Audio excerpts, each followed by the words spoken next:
High friends, welcome back to trendy fashionista.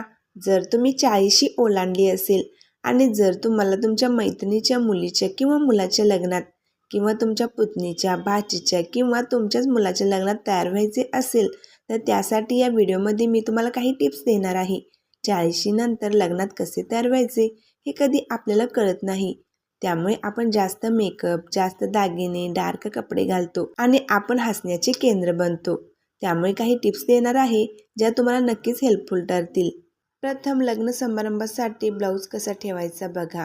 ब्लाऊजचा गळा comfortable Shiva. Boat neck हा खूप सुंदर आणि कम्फर्टेबल आहे. वेडिंगसाठी परफेक्ट आहे.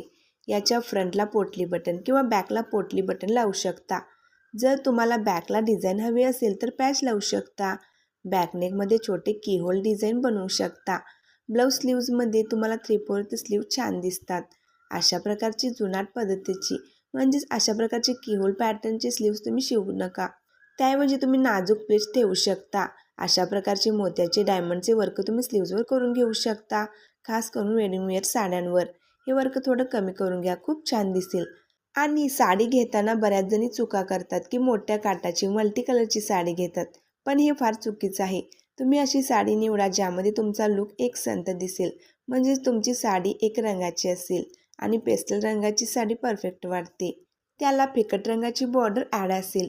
वेडिंगसाठी एकदम भरगच्च अशी साडी न घेता छान सिल्कची अशी पेस्टल रंगाची साडी घ्या. आणि हल्ली पेस्टल कलर जास्त ट्रेंडमध्ये आहेत. जास्त हेवी वजन असलेल्या साड्या देखील खूप इरिटेड होतात. त्यामुळे लाईटवेट साड्या घेण्याकडे लक्ष द्या. तुम्ही येलोइश, पिंकिश, बेज कलर्स असलेल्या अशा पद्धतीच्या सिल्कच्या साड्या निवडा किंवा स्काय ब्ल्यू कलर, पिस्ता कलर अशा एकसंध रंगाच्या साड्या तुम्ही वेअर करा. हेअरस्टाईलमध्ये तुम्ही समोरून वन साईड बन घेऊन मागे आंबाडे किंवा इतर हेअरस्टाईल करू शकता. त्याला छान फ्लावर्सने डेकोरेट करू शकता किंवा मग अशा प्रकारे मिडल पार्टिशन करून असे हेअर्स कर्ल करा किंवा अर्ध्या केसांना क्लचर लावून बाकीच्या केसांना कर्ल्स करू शकता. अशा प्रकारे चापून चोपून आंबाडा घालण्याची फॅशन आता गेलेली आहे. तुम्ही तुमच्या साडीसोबत एक शेला स्टाईल करू शकता. यामुळे तुम्हाला एक रॉयल लुक येईल.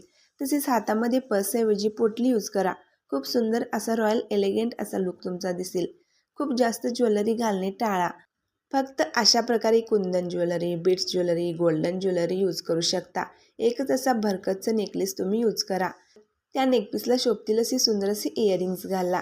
खूप जास्त दागिने घालू नका, ते फारच विचित्र वाटतं. सिंपल ज्वेलरी ठेवा. गळ्यामध्ये एक नेकपीस, इयरिंग्स मीडियम आणि हातामध्ये हव्या तशा बांगड्या किंवा मग तुम्ही कडे यूज करू शकता.